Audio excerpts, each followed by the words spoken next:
Olá! O tema da reflexão de hoje é propósito de vida, uma palavra que vem ganhando variadas formas, aplicações e se tornando figura presente em diferentes segmentos. Eu começo a análise do tema e de seus desdobramentos pela aplicação no meu universo profissional de relações públicas.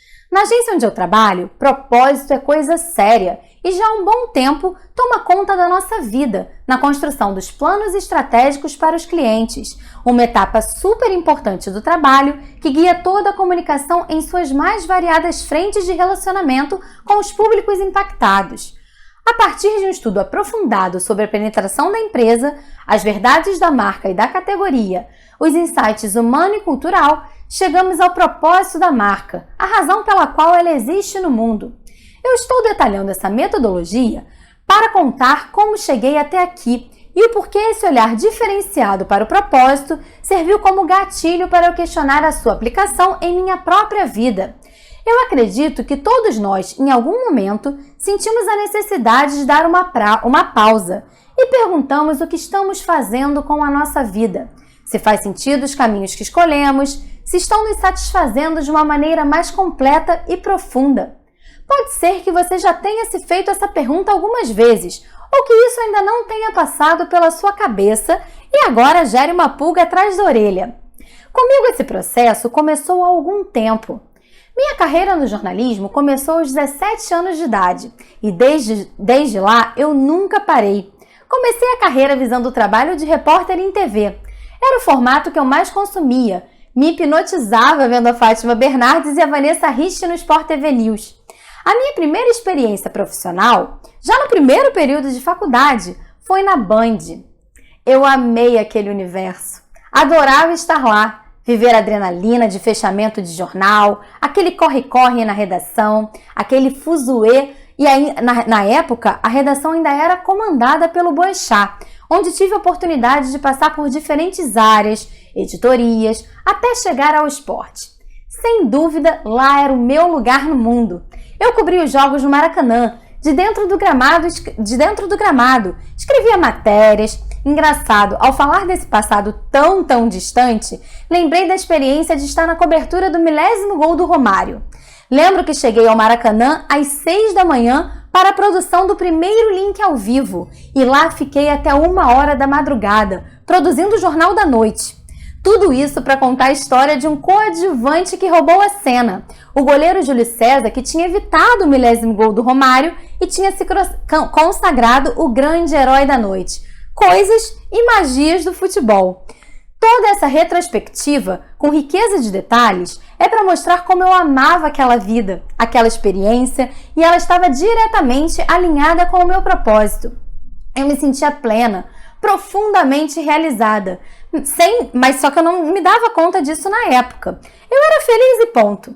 Mas como no caso da grande maioria das pessoas, essa experiência foi se transformando ao longo do tempo. Fiquei na Band por 2 anos e depois de lá tive outras experiências igualmente incríveis, principalmente como repórter do Fluminense. Lá foi onde vivi meus momentos mais felizes na carreira. E não pelo fato de ser o meu clube de coração e nem por estar num enredo que eu sempre consumi desde pequenininha na minha infância, vivendo de dentro a realidade que eu tanto amava e admirava como torcedora.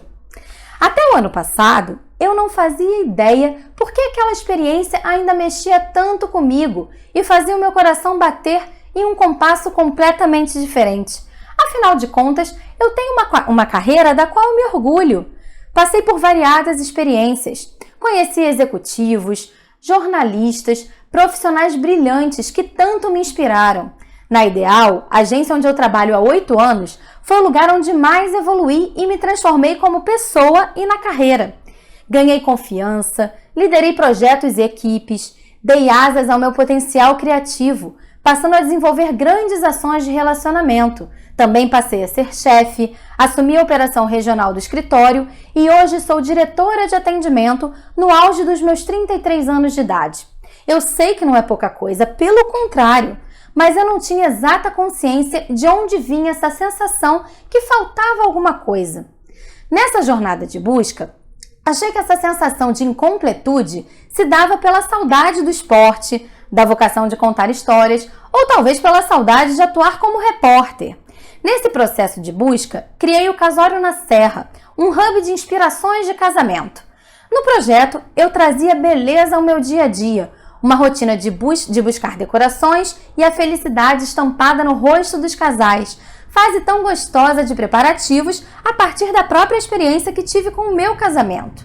E nele ainda se soma o desejo de um dia morar em Petrópolis, cidade onde o meu marido nasceu, onde moram os seus familiares e onde me sinto em casa, em um ritmo de vida que muito me preenche.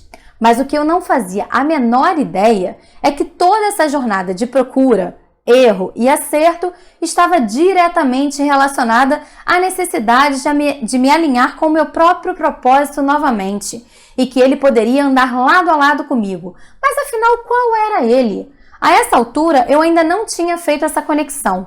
Como nada acontece por acaso, a virada de chave aconteceu no ano passado e em consequência de um processo que envolveu variadas frentes que me promoveram o autoconhecimento necessário para toda essa descoberta. A começar pelo NEC, um local que frequento chamado Núcleo de Expansão da Consciência, onde tive o primeiro contato com a física quântica. Foi a partir dele que um mundo de oportunidades começou a se abrir de forma gradativa na minha vida e passei a me entender como co-criadora da minha realidade. Paralelamente a isso, decidi investir em mim, em uma jornada de cursos, workshops e treinamentos. A maior parte deles focada em marketing pessoal, mentoria e desenvolvimento pessoal. E em meio a tudo isso, o universo me mandou um super presente.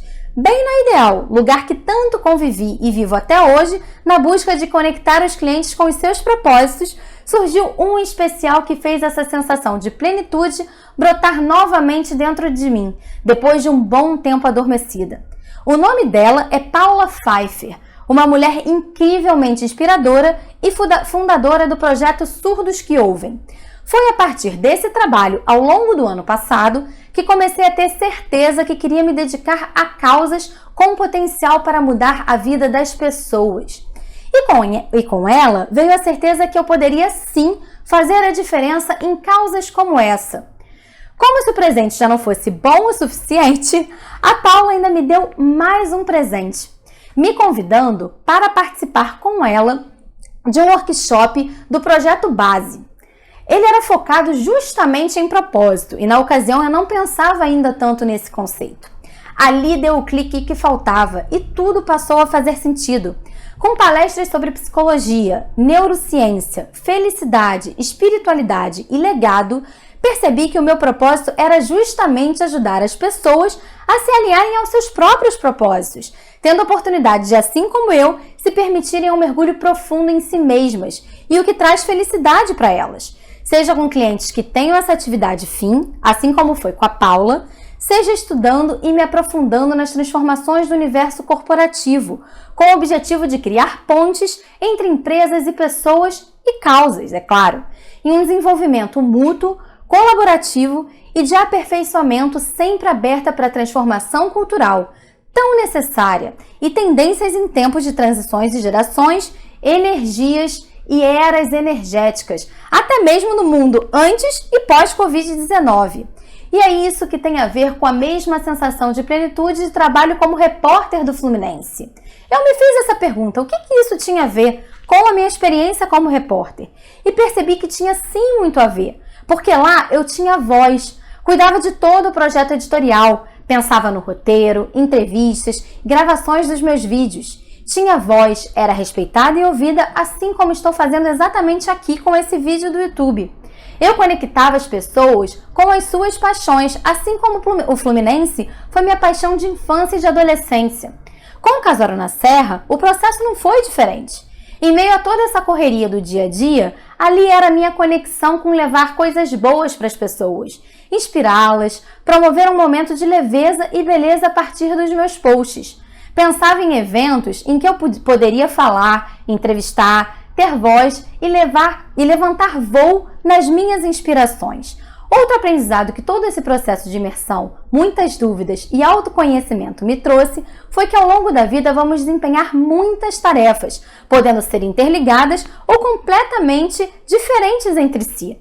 Algumas delas podem fazer total sentido, outras nem tanto, e ainda tem aquelas que beiram o insuportável. Se você está nesse nível de insatisfação, ou mesmo no fundo sabe que falta um algo a mais para o seu dia a dia ter mais cor, sofre com o cair da tarde de domingo e odeia segunda-feira, acredite, você não está exercendo o seu propósito.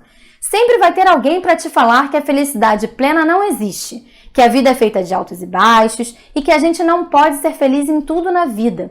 Ainda mais se você estiver empregado, em tese com estabilidade ou em um cargo que o mercado em geral valoriza.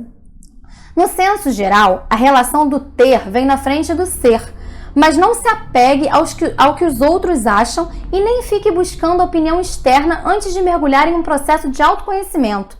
Não vou falar que é simples, rápido e nem que tenha um modelo único de sucesso, mas eu te garanto que quando você passa por ele, a recompensa vale muito a pena.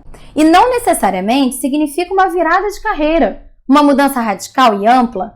Muitas vezes pode ser um ajuste de rota, a abertura de caminhos para um hobby, por exemplo, uma atividade que te faça profundamente bem. Ou mesmo ela pode abrir espaço para algo que você tem uma vocação nata, que as pessoas elogiam e que você nem dá muito valor. Como ser conselheira, boa ouvinte, organizada, didática e por aí vai. Tudo isso que eu estou citando são características de sua personalidade que podem te ajudar a identificar bons caminhos, por exemplo. Outro dia eu fiz enquetes no meu Instagram para entender o que as pessoas entendem e relacionam à palavra propósito. A maioria das respostas foi relacionada a ter metas, planos e objetivos, mas propósito é bem mais do que isso. Na vida podemos ter muitas metas que não estão relacionadas com a nossa essência. Por exemplo, comprar um carro, fazer uma viagem, conquistar uma promoção profissional e por aí vai. Não que elas obrigatoriamente não estejam ou não tenham valor para você. Mas já reparou que muitas vezes, quando alcançamos metas como essas ao longo de nossa vida, sentimos a sensação de dever cumprido e já pensamos numa próxima? Ou mesmo dá uma sensação de vazio, sem aquela conquista ter um real sentido para a gente. Propósito é a razão da nossa existência e está relacionado ao legado que queremos deixar no mundo, aquele fio condutor que nos leva à plenitude. Nascemos com o nosso propósito de vida e geralmente na infância estamos bem conectados com ele. É o período que ele se manifesta de uma forma mais livre. Mas recebemos tantos estímulos, somos encaixados em tantos padrões e atividades que consideram boas pra gente que essa energia vital pode ficar mais apagada e escondida. Um exercício que ajuda nesse processo de autoobservação é lembrar ou conversar com pessoas próximas que convivem com você desde a sua infância para lembrar e entender quais eram as suas principais características e diferenciais quando você era pequenininha ou pequenininho. Eu, por exemplo, sempre fui muito falante. Já gostava de me expressar, desde bem pequenininha era conciliadora. Gostava de conversar com o espelho, tinha uma vontade de ser atriz ou modelo, gostava de ser notada, mas principalmente de ser ouvida. Sempre tive amigos, fui intensa e defendia com unhas e dentes o que acreditava ser um bom exemplo, para encorajar os amigos, ou no pior momento da história do meu clube, de cabeça erguida eu brigava com todo mundo. O Fluminense estava na 3ª divisão e eu não estava nem aí, ninguém tirava a farinha comigo. Veja como são características ainda bem presentes e alinhadas com tudo que eu estou contando aqui. Quando falamos de carreira, não é obrigatório que o seu propósito se exerça obrigatoriamente nesse campo de sua vida. Ele pode andar ali lado a lado ou mesmo se exercer em alguns momentos e ao longo do tempo se tornar uma atividade profissional. Para fechar, eu trago um bom exemplo disso. Outro dia eu assisti um documentário na Netflix sobre o Bill Gates, ainda está disponível. Nesse documentário, ele passeia por todos os momentos importantes da carreira, vida pessoal e se atém principalmente ao trabalho brilhante exercido à frente da Fundação Melinda Gates, que ele comanda com a mulher. Ali fica claro que o propósito do Bill está relacionado a usar sua genialidade na criação de projetos, não só de programação, mas nos mais variados campos científicos, em busca de mudar o mundo. Não é a atividade fim que ele exerce, e sim o processo que o envolve, a razão pela qual ele existe no mundo e o legado que ele promove. Naturalmente, se deu em seu trabalho e desenvolvimento à frente da Microsoft, tornando a empresa líder isolada por tantos anos na criação e desenvolvimento de software, mas também e principalmente na aplicação de seus estudos, pesquisa e ciclo de relacionamento em busca de resolver problemas globais. Repare, quando você assistiu o documentário, que olhando a um grosso modo, o programador Bill não teria nenhuma relação com o estudioso e gerente de projetos, que financia iniciativas e se envolvem diretamente na busca de soluções para a eliminação da malária no mundo, na identificação e alcance das populações de risco e na melhoria da eficiência dos recursos das campanhas de saúde, por exemplo. Nós não somos só uma coisa, e nem o nosso propósito se manifesta de uma maneira pontual e isolada. Temos múltiplos caminhos de alinhamento com ele ao longo de nossas vidas. Hoje, todo o processo de criação desse meu projeto aqui com vocês é prova disso. Comecei esse roteiro às 8h30 da noite de uma segunda-feira e estou terminando às 10h30. PS, sim, escrever e pensar em conteúdo dá trabalho e nem sei ainda quando eu vou conseguir editar até o material ficar prontinho para vocês darem o play. Mas independentemente disso, eu estou feliz, leve, com um sorriso no rosto, extremamente feliz por não ter deixado para amanhã, por não ter deixado o cansaço me vencer e por estar aqui, sendo ouvida por você que está nessa jornada comigo. Assim como os torcedores faziam na Flu TV em 2009. Assim como as minhas leitoras do Casório na Serra salvavam as fotos nas pastinhas de inspiração do Instagram e interagiam comigo pelo Stories, ouvindo a minha voz, trocando boa energia e se inspirando de alguma forma com a minha mensagem e com o meu conteúdo. Esse é o meu propósito de vida. E aqui fica o convite para você pensar no seu. Até o próximo vídeo!